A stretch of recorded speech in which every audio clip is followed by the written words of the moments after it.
This is a Louisiana Department of Education webinar. The title of this webinar is Ensuring Access: What Teachers Need to Know About AIM in Louisiana's Curriculum. I am your presenter for this webinar. My name is Donna Broussard, and I work for the Louisiana Department of Education. I oversee programs for accessibility for students with disabilities in the areas of assistive technology and AIM. Today's webinar is part 3 of a 3-part series in providing AIM. If you have not reviewed part 1 or part 2, please stop this webinar and download part 1 and part 2 from the Louisiana AIM website at atanswers.com/AIM. Handouts and hyperlinks to the web pages viewed from this webinar can also be located at the same website, atanswers.com/AIM. You will need your handouts in order to complete this webinar today. In review of the previous 2 webinars, we learned that accessible instructional materials, or AIM, are related to universal design for learning and assistive technology in order to provide accessible options for students with disabilities. We also learned that we use a framework for considering assistive technology needs for students with disabilities that reference the SET framework that was developed by Joy Zabala. SET stands for Student, Environment, Task, and Tools. Before we can consider a tool for a student, we need to look at how the environment, the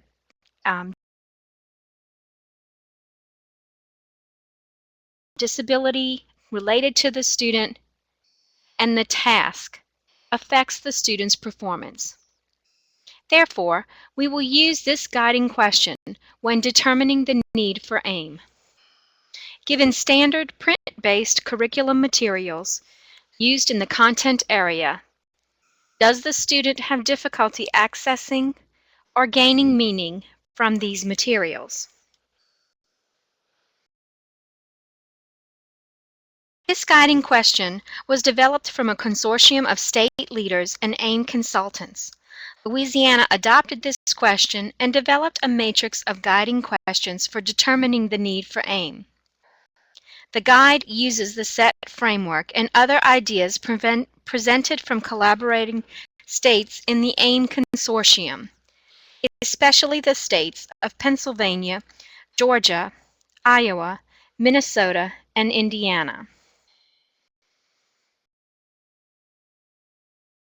In the example of this guiding question, we can consider print-based core materials as textbooks, workbooks, worksheets, basal textbooks, and reproducible materials printed on paper, in book, or in single sheet format.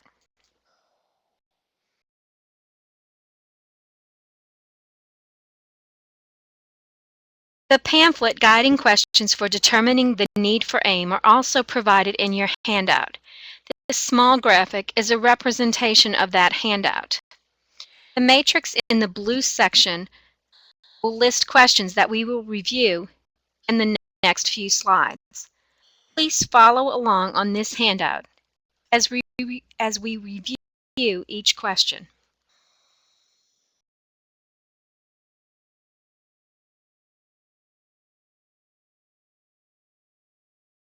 In addition to following along with the questions for determining the need for AIM pamphlet, we will also reference the student profile.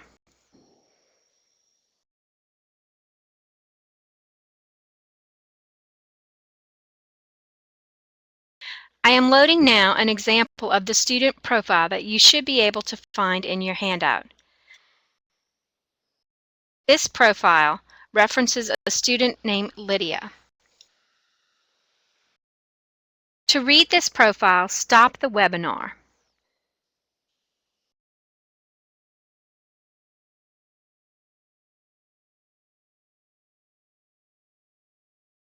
I will provide a brief description of Lydia. Lydia is a 14-year-old female student.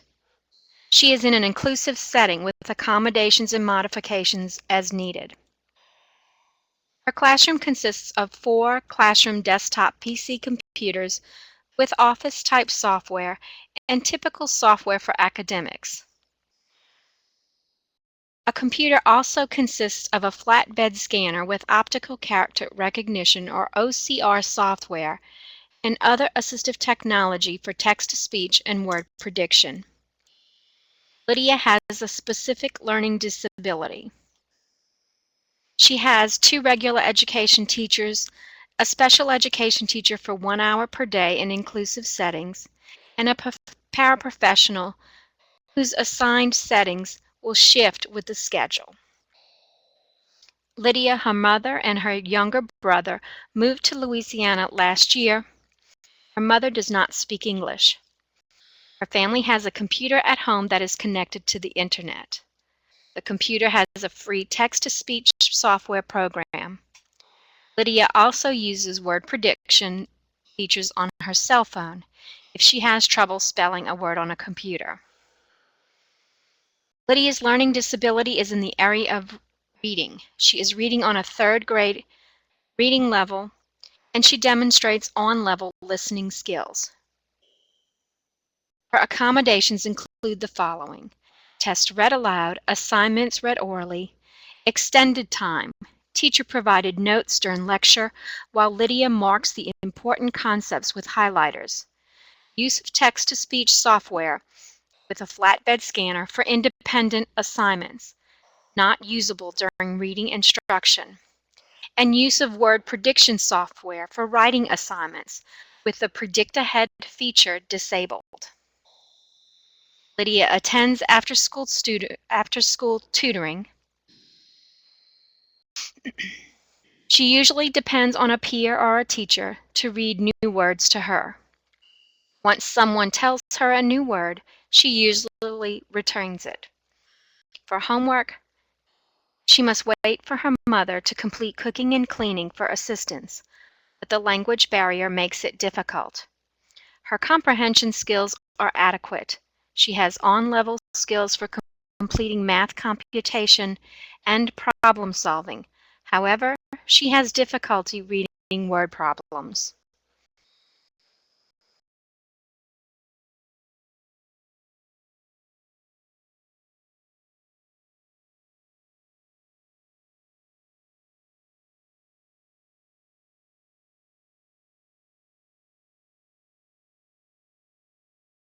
So, considering the information that we've just learned about Lydia, let's ask ourselves this question: have any factors related to the student's disability been identified?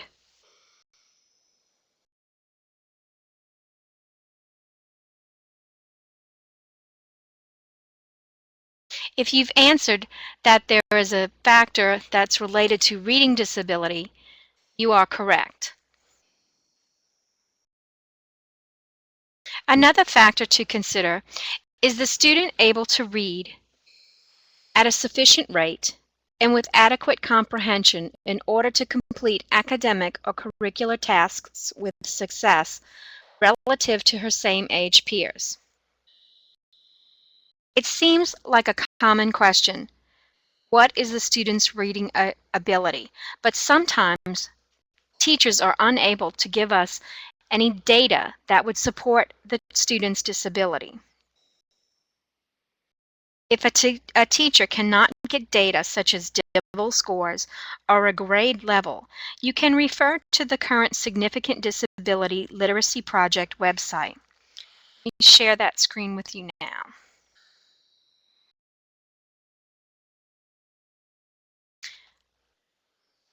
Okay, this is the Significant Disability Access Guide website. If you have never been to this website, I recommend that you explore this on your own. There are many resources and lots of great information for students with significant disabilities. In addition, you can connect to the Access Guide for students with mild moderate disabilities or just basic good information about access for all individual students. In looking for the information about the assessment question that we just referenced, you would click on the FAQs. There are many questions that you can look at for references, but for today we're going to look at question 22. What reading and literacy assessments should be used for students with significant disabilities? You click on this question, you will get an answer, and you can pull up the assessment tool chart. I will leave the website now so that I can pull up that chart for you to review. This is an example of that tool chart. It did not come in very clear into this webinar, so I suggest that after this webinar today, you go to the Significant Disability website and download this chart for your use. You can see how it shows here how DIBELS might be used for students with disabilities, and it contains some resources and references. If you cannot get the information that you need from DIBELS, there are some other assessments that are recommended. The Bridge is another choice, and there are resources there for using the Bridge. And then there's another lower level assessment, the Early Literacy Engagement Progress Monitoring Checklist. These items will enable you to go to a very low level of cognitive disability to at least get a starting point. You are recommended to go as high as you can with the student's success until you can find an accurate level of reading.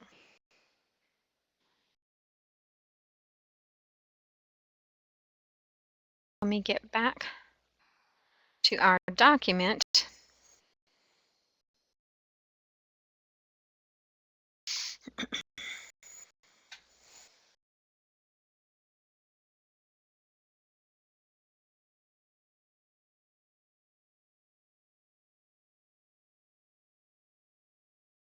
The next factor to consider is whether or not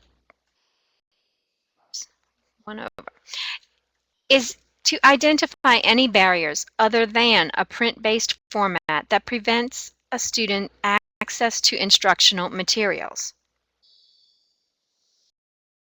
What are some barriers other than the printed text that you might be able to think of? It could be a lack of instruction. In this case, with a lack of instruction, you would choose to teach the skill. It may be a lack of inadequate prerequisite skills. In such case, you might provide remediation. It could be something related to behavior. In such case, you would address the behavior with a behavior plan or a reward system. And it may be some other influence, such as environmental factors, medical schedule, English as a second language, and social pressures. In these cases, aim may not be the tool or the determination of accommodation.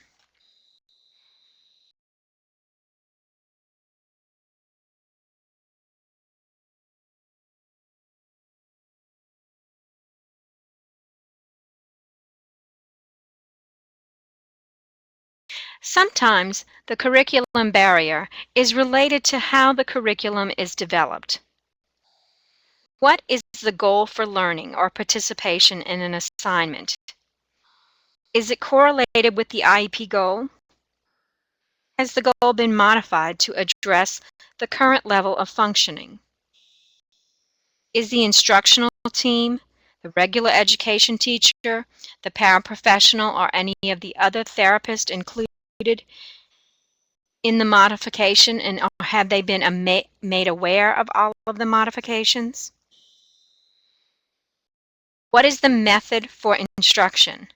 Does the design of the curriculum activity support UDL principles of flexibility? Does it vary in delivery? such as use of oral or hands-on learning, small group, and project-based activities. Have changes to the method of instruction been adjusted to accommodate the need? What are the necessary materials for participation? Are there multiple methods for demonstrating knowledge?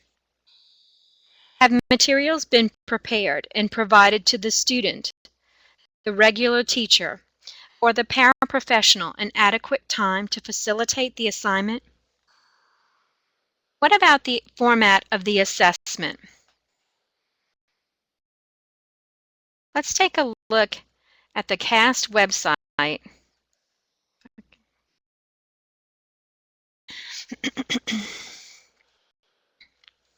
This hyperlink to the CAST website gives us examples of what we can do to make assessment flexible.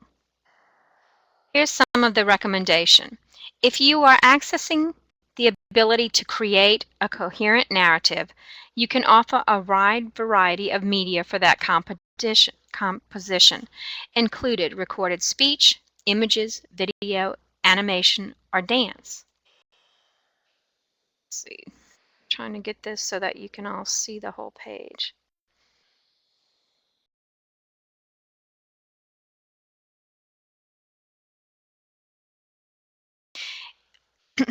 If you are assessing the ability, I just read that. If you are assessing the ability to write a coherent narrative, you can scaffold for spelling, reading, and text entry, either through voice recognition or word processing, and provide additional media like images and sounds. If you are assessing mastery of writing mechanics, you wouldn't scaffold these skills, but you might offer motivational support. The interactive capacity of new technology allows teachers to provide dynamic assessments that assess the ongoing process of learning more organically. These recommendations can be found on the CAST website under the area of Teaching Every Student, Chapter 7.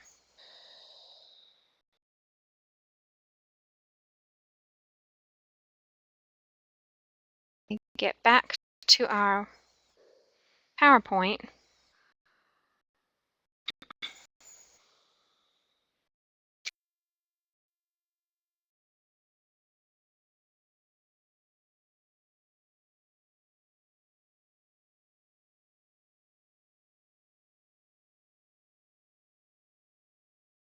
Other factors to consider include what is being learned or what is being offered through the curriculum. Does the student have difficulty in one or more of the 5 components of reading? Does the activity demand skills in any of those 5 components, such as phonemic awareness, phonics, reading fluency, or vocabulary development and reading comprehension, in which the student may be deficient? Is the student receiving instruction in any of those areas of deficiency? And can a support be added to the activity to address the skill area of deficiency? Can AIM address the skill area of deficiency? If not, we need to consider another accommodation. Are there issues with comprehension and understanding? What is the student's reading comprehension? What level of reading comprehension is expected to understand the assignment? What supports can be added to aid comprehension? Can AIM support comprehension? Considering the information that we have on Lydia, our student profile, we know that comprehension is not one of her areas of concern. However, if she's having trouble decoding words, then that will affect her area of comprehension. So we may need to consider comprehension in addition to her related reading disability. Does the curriculum support learning differences? Is there evidence of differentiated instruction in the curriculum design? If the material is presented to the student's weak modality of learning, are flexible options available to the student? For example, in Lydia's case, if the material is presented to her in a 6th grade level reading format, is there another opportunity for her to read similar information on her reading level? Or are there scaffolds to support her reading? Finally, let's look at the area of listening. We cannot assume that in cases of students who have reading disabilities that they can automatically listen to something and comprehend that information. We need to know the student's listening level. Has the student's listening level been assessed? Does the assignment address that area?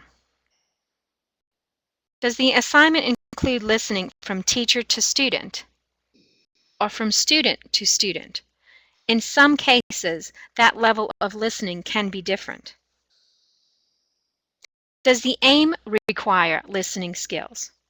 If we automatically assume that we can record the reading information, we need to acknowledge whether or not the student's listening capabilities are adequate to listen to that material.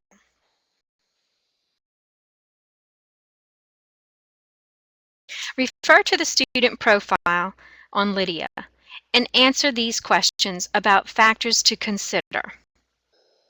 You may stop the webinar. Once you have identified the issues related to the cause, you can address strategies. Look at those strategies that are already in place. Some of these strategies may include teaching strategies, instructional technology, assistive technology, or other curriculum adjustments, modifications, or accommodations. List those and determine if they are successful. Consider Lydia. We know that some of the implementation of accommodations is first, she goes to tutoring after school. Second, she has some assistive technology, including the flatbed scanner with OCR capability, text-to-speech, and word prediction. She also has a free text-to-speech tool loaded on her computer at home, and she also cleverly uses her cell phone for word prediction when she has to do writing assignments and she has difficulty spelling.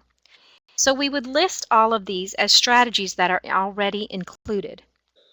Because of the limits of a simulation, we don't know all of the strategies used in Lydia's classroom.